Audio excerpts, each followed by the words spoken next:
अरब सागर में उठे चक्रवाती तूफान मोथा ने उत्तर भारत के कई इलाकों में मौसम का मिजाज बदल दिया। प्रदेश के उत्तर प्रदेश समेत देश के अन्य राज्यों उत्तराखंड, हरियाणा और राजस्थान के कुछ हिस्सों में तेज हवाओं के साथ झमाझम बारिश का दौर जारी है। इस अनियमित बारिश के मौसम में जहां लोगों को ठंड का एहसास कराया, वहीं किसानों की चिंताएं बढ़ा दी हैं।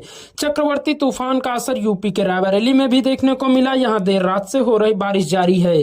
बारिश होने से लोगों को ठंडक का एहसास होने के साथ ही किसानों की चिंताएं बढ़ गई हैं, क्योंकि धान की फसल पककर खेतों में तैयार खड़ी थी, तो कुछ किसानों ने फसल कटाई का काम शुरू कर दिया था। बारिश होने से कटी हुई धान की फसल पर सबसे ज्यादा प्रभाव देखने को मिल रहा है। रायबरेली जिले के जिला कृषि अधिकारी अखिलेश कुमार पांडे ने लोकल 18 से बात करते हुए बताया कि चक्रवाती तूफान मोथा की वजह से हो रही लगातार बारिश से खेतों में खड़ी फसल तेज हवाओं से गंभीर रूप से प्रभावित हो सकती है। इसीलिए जरूरी है कि किसान मौसम को देखते हुए धान की कटाई करें। अखिलेश कुमार पांडे के मुताबिक फिलहाल उत्तर भारत में धान की कटाई और गेहूं की बुआई का समय चल रहा है। ऐसे में तेज हवा और बारिश से कटाई की प्रतीक्षा कर रही धान की फसलें गिर सकती हैं, जिससे धान के दाने में नमी बढ़ेगी और उत्पादन गुणवत्ता पर असर पड़ेगा। वहीं जिन किसानों ने अभी अभी गेहूं की बुआई शुरू की है, उनके लिए यह बारिश खेतों में जल भराव और मिट्टी की सख्ती की वजह बन सकती है।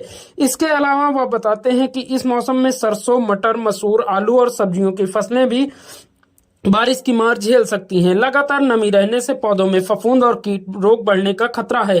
खासकर सब्जी उत्पादक किसानों को पत्तों के गलने और जड़ों के सड़न की समस्या का सामना करना पड़ सकता है। अखिलेश कुमार पांडे का कहना है कि किसान जिन खेतों में कटाई बाकी है, वहां फसल को जल्द सुरक्षित कर लें। खुले में रखी फसलों को तिरपाल या पॉलीथीन से ढक दें। जिन क्षेत्रों में पानी भर गया, वहां निकासी की व्यवस्था करें, ताकि बीज और पौधे सड़े नहीं।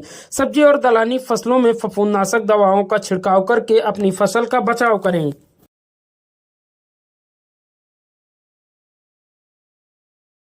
सर, बारिश हो रही है, इसको लेकर धान की फसल पर क्या प्रभाव पड़ेगा और इससे कैसे निपटेंगे किसान लोग?